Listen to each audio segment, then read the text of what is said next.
Hola, queridos aprendices del idioma español. Bienvenidos a esta exploración a fondo. Hoy nos metemos con un tema clave. ¿Sabes esa sensación de que, bueno, por más que uno estudie español, hay como ciertos errorcitos que no se van? Que siguen ahí, ¿no? Como una piedrita en el zapato. Uf, sí, total. Pasa un montón. Uno siente que avanza, pero... esas cositas persisten.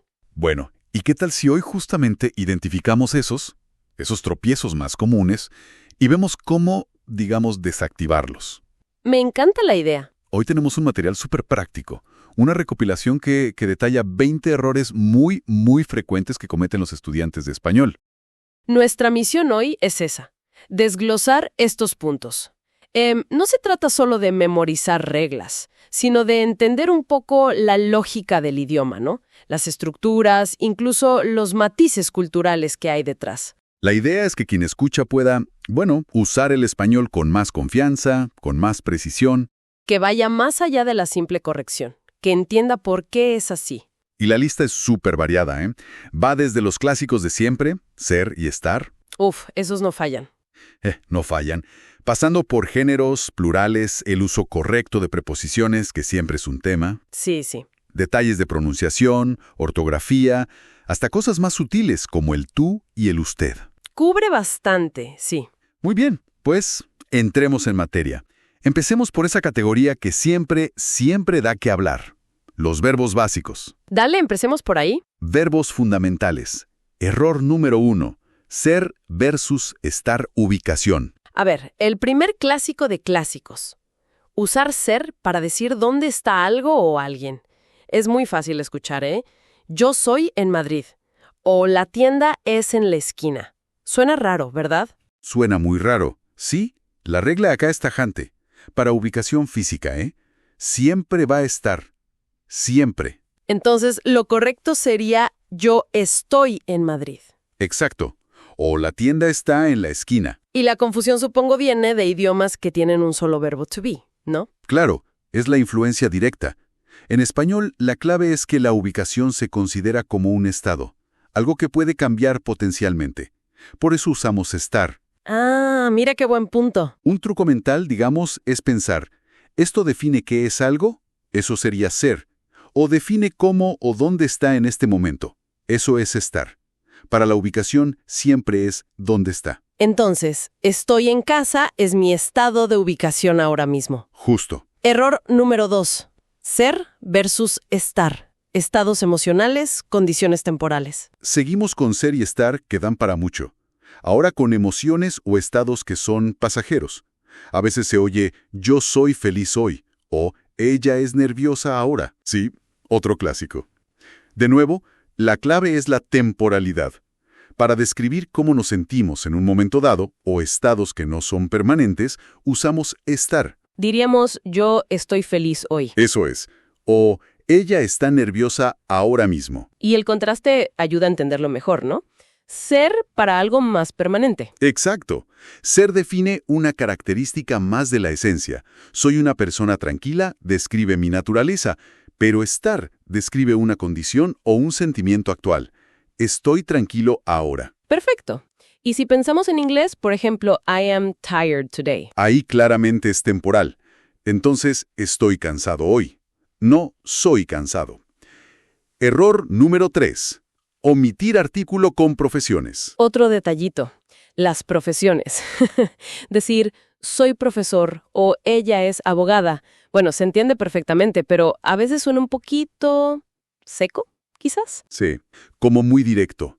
Lo más natural, lo más fluido en español es incluir el artículo indefinido. Soy un profesor. Ella es una abogada. Le da como un toque más, no sé, más completo. Sí, suaviza la frase. Y si encima le añadimos un adjetivo, queda todavía mejor. Él es un doctor excelente. Claro. Ojo, hay excepciones muy puntuales, ¿eh? Cargos únicos como soy presidente, ahí no va artículo.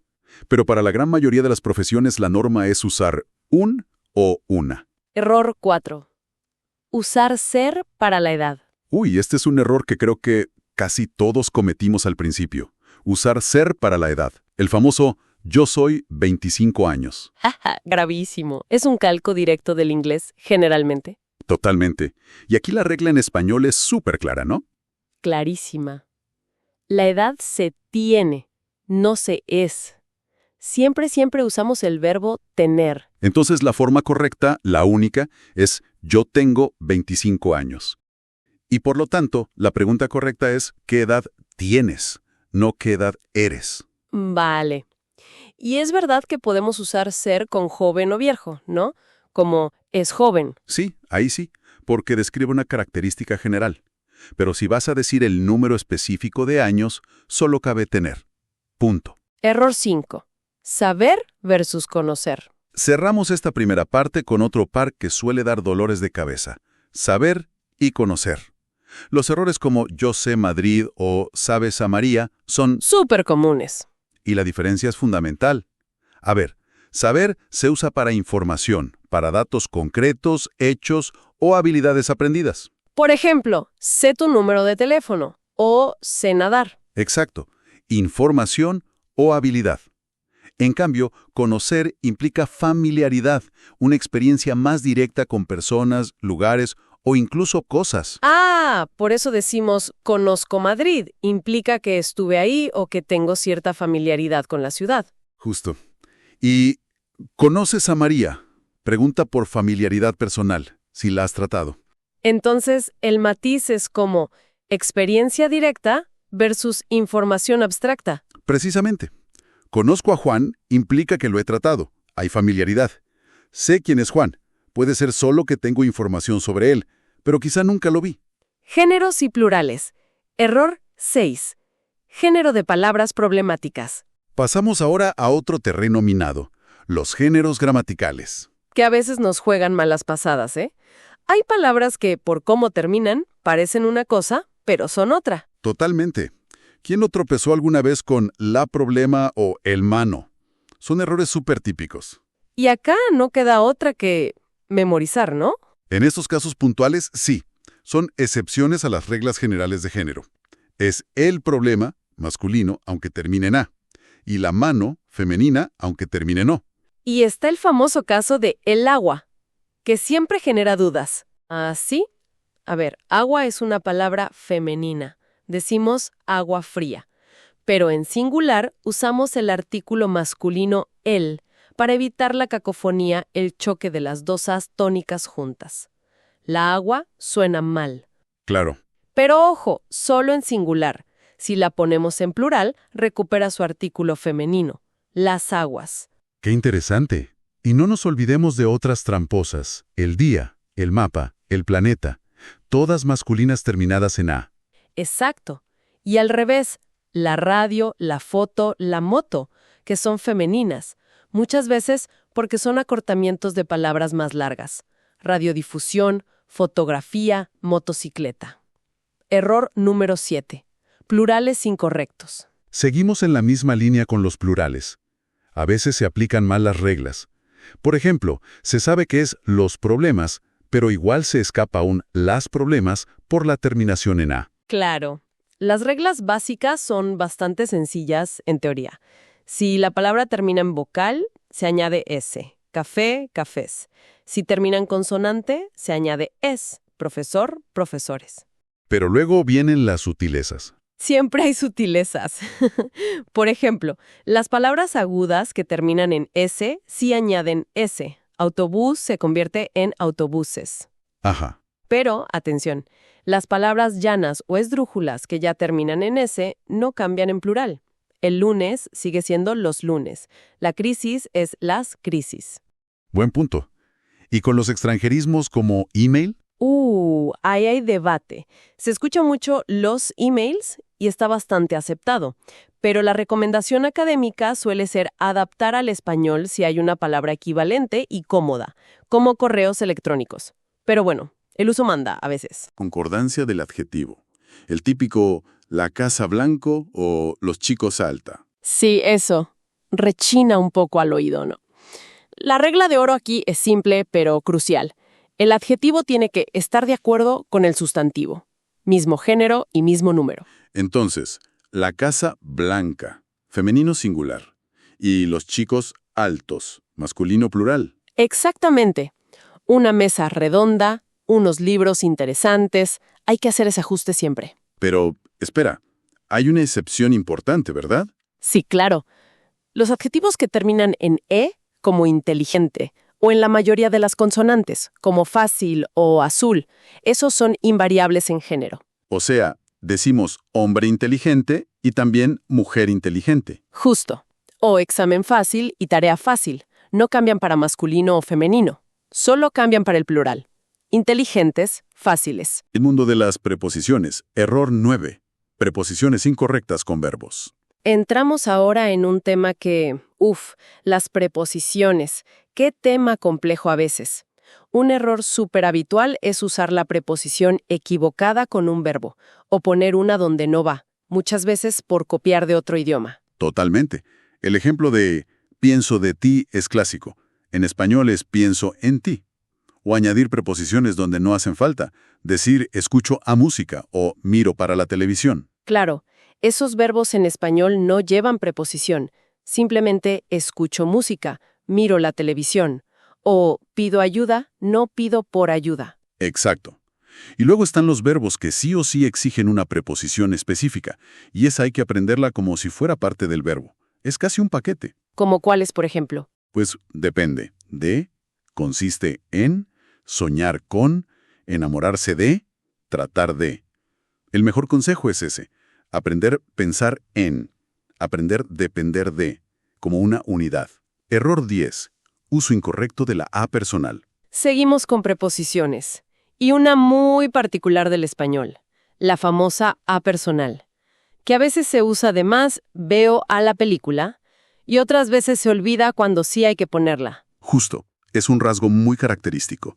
La regla básica dice que usamos esta A antes de un objeto directo, pero solo si ese objeto es una persona específica o un animal al que queremos y tratamos como persona. Por eso decimos, veo a Pedro o busco a mi hermana. Son personas específicas. Exacto. Y también con nuestras mascotas. Paseo a mi perro Fido. Pero entonces, ¿cuándo no se usa? Pues no se usa con cosas. Veo la película. Busco el libro. Tampoco con personas no específicas, indefinidas. Necesito un médico, cualquiera. Pero sí diríamos, necesito al doctor Ramírez, ese en particular. ¡Ah, qué buena distinción! Ni tampoco con animales genéricos o no personificados. Vi un pájaro en la calle. Ahí no lleva a. Error 11. Confundir por y para. Y llegamos al Everest de las preposiciones para muchos estudiantes. Por y para. La confusión es legendaria. Jaja, sí. Es un desafío constante. Distinguirlos bien requiere mucha práctica y entender los conceptos clave detrás de cada uno. A ver, para se enfoca más en el destino, la finalidad, el propósito. Yo siempre pienso en la meta o el objetivo. Buena asociación. Voy para la oficina. Indica el destino final. Estudio para aprender. Indica el propósito de estudiar. Este regalo es para ti. Indica el destinatario. Y por, en cambio, se relaciona más con la causa, el motivo, el medio, el lugar a través del cual se pasa. Quizá pensar en el camino o la razón. También es buena idea. Gracias por la ayuda. La causa de mi gratitud. Viajo por carretera, el medio. Paseamos por el parque, movimiento a través del lugar. Lo hice por ti, el motivo, o en tu beneficio. A veces ponerlos en contraste ayuda, ¿no? Totalmente. Por ejemplo, trabajo para la empresa X. Es mi empleador, mi destino laboral, versus trabajo por necesidad. La causa por la que trabajo. Ahí se ve claro. Pronunciación y ortografía. Error 12. Pronunciación de la RR. Cambiamos de tercio y vamos a cómo suenan las cosas. La pronunciación. Y un sonido muy característico del español es la RR vibrante múltiple, como en perro o carro. O la R fuerte al principio de palabra, como en roto. Ay, la R, sí, es clave. El error común es pronunciarla suave, como la R simple que tenemos en medio de palabras como pero o caro. Y claro, eso puede cambiar totalmente el significado. No es lo mismo un perro que un pero. Jaja, para nada. ¿Y cómo se logra ese sonido? Porque a muchos les cuesta. Requiere práctica, sí. Es hacer vibrar la punta de la lengua contra el paladar justo detrás de los dientes superiores. Hay que encontrar el punto y dejar que el aire haga vibrar la lengua relajada. ¿Algún truco o palabra para practicar? Claro, palabras como correr, arroz, desarrollo, ferrocarril son buenas. Un truco que a veces funciona es repetir tra muy rápido y luego intentar alargar esa vibración inicial. Trrr, paciencia y práctica. Error 13. Confundir ortografía de B y V. Y ahora, algo que no suena diferente, pero se escribe diferente. La B y la V. Un verdadero dolor de cabeza para escribir en español. Uf, sí. Porque en el español estándar moderno, la B y la V suenan exactamente igual. No hay ninguna diferencia fonética entre vaca del coche y vaca el animal. Entonces, ¿cómo sabemos cuándo escribir una u otra? Pues es un desafío puramente ortográfico, visual, de memoria y de conocer algunas reglas. No hay ninguna pista en cómo suena. ¿Y cuáles serían algunas de esas reglas útiles? Bueno, por ejemplo, siempre se escribe B después de la M. Cambio, también, hombre. Siempre V después de N. Invitar, enviar, convento. Las terminaciones del imperfecto de la primera conjugación, ar, siempre van con B. Cantaba, miraba, hablaba. Ah, esa es buena. Y los pretéritos indefinidos de verbos como tener, estar, andar, esos van con V. Tuve, estuve, anduve. Son ayudas, pero al final mucho es leer y memorizar cómo se escriben las palabras. Hablemos de las tildes, especialmente esas tildes que cambian el significado o la función de una palabra. Es súper común olvidarse de poner la tilde en preguntas o exclamaciones. Escribir ¿cómo estás? En vez de ¿cómo estás? Sí, y eso afecta la claridad y la correcta escritura. La regla esencial aquí es las palabras que usamos para preguntar o exclamar, qué, cómo, cuándo, dónde, quién, cuál, cuánto, siempre llevan tilde cuando cumplen esa función interrogativa o exclamativa, ya sea directa o indirecta. Entonces, en ¿cómo te llamas? O ¿qué bonito? Llevan tilde. Exacto. Y también en preguntas indirectas como no sé dónde vive o me pregunto cuánto costará. Y la distinción clave entre por qué y por qué, ¿no? Fundamental. ¿Por qué, separado y con tilde en qué, se usa para preguntar la causa? ¿Por qué no viniste? Y ¿por qué, todo junto y sin tilde, se usa para dar la respuesta o explicar la causa? No vine porque estaba enfermo. Cultura y registro. Error número 15. Uso inapropiado de tú versus usted. Entramos ahora en un terreno más cultural, el del registro formal e informal. Y un error muy frecuente, sobre todo al principio, es usar tú cuando la situación o la persona requieren usted. Claro, hablarle de tú a una persona mayor que no conocemos o a un jefe en un contexto muy formal puede sonar irrespetuoso o fuera de lugar en muchas culturas hispanohablantes. ¿Cómo estás? En lugar de ¿cómo está usted? ¿Cuál es la norma general entonces? La norma general es usar usted como señal de respeto en situaciones formales, con desconocidos, especialmente si son mayores, con figuras de autoridad, en el trabajo al principio. Pero esto varía mucho según el país, ¿verdad? Muchísimo. En España, por ejemplo, se tutea con mucha más facilidad y rapidez. En cambio, en algunas partes de Latinoamérica, como Colombia o Costa Rica, el uso de usted es mucho más extendido, incluso a veces entre amigos o familiares. Entonces, ¿qué se recomienda hacer? Ante la duda, lo más seguro es empezar siempre con usted. Es mejor pecar de formal que de informal. Si la otra persona prefiere que la tuteen, lo más probable es que lo diga o dé señales claras, como usar tú ella misma. Ahí ya se puede cambiar. Error número 16. Traducir expresiones literalmente. Ay, las traducciones literales. Otro campo minado. Copiar una estructura o una expresión directamente de otro idioma suele producir frases que en español suenan raras o directamente incorrectas. Totalmente. Por ejemplo, decir tengo 25 años de edad.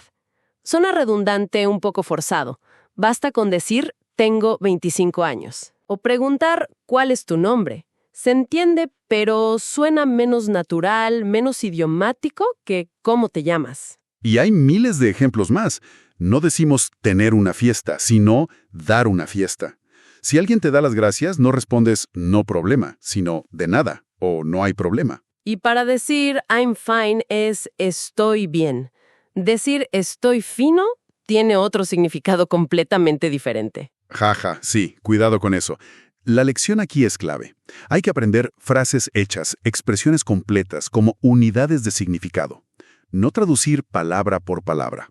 Error número 17. Falsos amigos. Muy relacionado con lo anterior, ¿no? Los famosos falsos amigos o false friends. Esas palabras que se parecen mucho en español y en otro idioma, como el inglés, pero que significan cosas totalmente distintas. Son una trampa mortal. Es vital conocer los más comunes para no meter la pata. Repasamos algunos clave. Dale. Por ejemplo, éxito en español es success. No es exit, que en español es salida. Realizar significa to carry out or to achieve, no to realize en el sentido de darse cuenta. Para eso usamos darse cuenta de. Importantísimo. Embarazada significa pregnant, no embarrassed. Para eso decimos avergonzado o tener vergüenza. Jaja, ese es clásico. Un rato es a while, un periodo de tiempo. No a rat, que es una rata. Actual significa current, lo de ahora. No actual en el sentido de real o verdadero. Para eso usamos real o verdadero. Y uno que confunde mucho. Eventualmente. En español significa possibly, contingently, que puede o no ocurrir. No significa eventually or finally. Para eso diríamos finalmente o al final. El consejo de oro aquí es, si una palabra se parece demasiado a una de tu idioma, desconfía. Siempre verifica su significado real en español antes de usarla. Refinando la fluidez y estructura. Error número 18. Mal uso básico del subjuntivo. Nos metemos ahora con estructuras un poquito más complejas, pero fundamentales. El subjuntivo. Un error bastante común al principio es usar el indicativo donde la estructura pide subjuntivo. Sí, sobre todo después de verbos o expresiones que indican deseo, emoción, duda, negación, influencia sobre otra persona. El ejemplo típico sería decir algo como, espero que tienes un buen día. Exacto. Esa estructura, verbo de influencia, emoción, duda. En indicativo, plus que, plus un sujeto diferente. Generalmente dispara el subjuntivo en el segundo verbo. Entonces, lo correcto sería, espero que tengas un buen día. Eso es. Otros ejemplos. Quiero que vayas conmigo. No vas. Me sorprende que digas eso. No dices. Dudo que sea verdad. No es. Identificar esos disparadores de subjuntivo es un paso importante, ¿no? Es clave para empezar a dominarlo, sí. Error número 19. Redundancias innecesarias. Hablemos ahora de esas expresiones que a veces usamos y que repiten información, las redundancias, como subir arriba o bajar abajo. Sí, suenan un poco obvias, ¿no? Pleonásticas. Porque si subes, ya vas para arriba, y si bajas, vas para abajo. Exactamente. El verbo ya contiene la dirección. Basta con decir subir, bajar, salir, no salir afuera, entrar, no entrar adentro. Son más concisos y elegantes. Hay otras redundancias comunes que deberíamos evitar. Sí, por ejemplo, volver a repetir. Si repites, ya estás volviendo a hacer algo. Es suficiente con repetir. O mi opinión personal. Bueno, hay opiniones que no sean personales. Generalmente basta con decir mi opinión. Se trata de buscar la claridad y la concisión. Error número 20. Posición incorrecta de pronombres de objeto. Y cerramos nuestra lista con la colocación de los pronombres de objeto directo e indirecto átonos. Me, te, lo, la, le. Nos, os, los, las, les. Otro tema que trae cola. Sí, porque su posición no es tan libre como en otros idiomas. Un error común es ponerlos separados donde no deben ir, como en el intento de decir yo quiero te ayudar o estoy le hablando. ¿Cuáles son las reglas básicas de colocación? A ver, de forma sencilla. Con un infinitivo, el pronombre puede ir pegado al final del infinitivo, quiero ayudarte, o delante del verbo conjugado que lo precede, te quiero ayudar. Las dos son correctas. Vale. ¿Y con gerundios, como hablando? Igual. Pegado al final del gerundio, estoy hablándole, o antes del verbo auxiliar, le estoy hablando. ¿Y con los mandatos, las órdenes? Ahí cambia. Con mandatos afirmativos, el pronombre va siempre pegado al final. Dímelo, escúchame. Con mandatos negativos va siempre antes del verbo.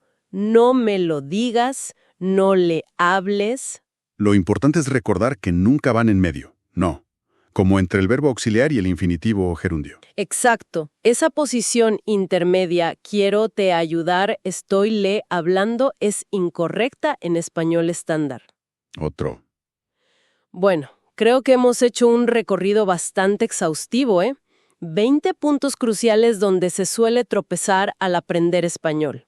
Desde verbos básicos hasta, bueno, detalles culturales y de estructura. Sí, ha sido un buen repaso. Y lo fundamental aquí, creo yo, es que darse cuenta de estos patrones, reconocerlos, es el primerísimo paso para poder corregirlos y superarlos. Totalmente. Cometer estos errores es súper normal. Es parte del camino de aprender cualquier idioma. El verdadero valor está en identificarlos y, bueno, practicar conscientemente las formas correctas. Exacto. Así que mucho ánimo a quien nos está escuchando. La práctica constante, la paciencia con uno mismo y esa voluntad de corregirse son mucho más importantes que buscar una perfección inmediata que, la verdad, no existe. Cada error es una oportunidad de aprender, de hecho. Así es. Y todo esto, fíjate, nos deja pensando en algo interesante. Más allá de la corrección puramente gramatical, ¿cuáles de estos 20 errores crees que impactan más directamente en que te entiendan, en la claridad del mensaje, y cuáles son más bien una cuestión de sonar más nativo, más pulido? Qué buena pregunta. Quizás cada persona que aprende español debería reflexionar sobre eso según sus propios objetivos, ¿no? ¿Qué priorizo ahora? ¿Evitar un malentendido grave, como podría pasar con por y para, o pulir un detalle de concordancia que quizás se entiende igual por el contexto? Es una excelente reflexión para seguir madurando el aprendizaje. Un punto muy interesante para cerrar. Exacto. Bueno, con esa idea nos despedimos por hoy. Ha sido un placer. Hasta nuestra próxima exploración.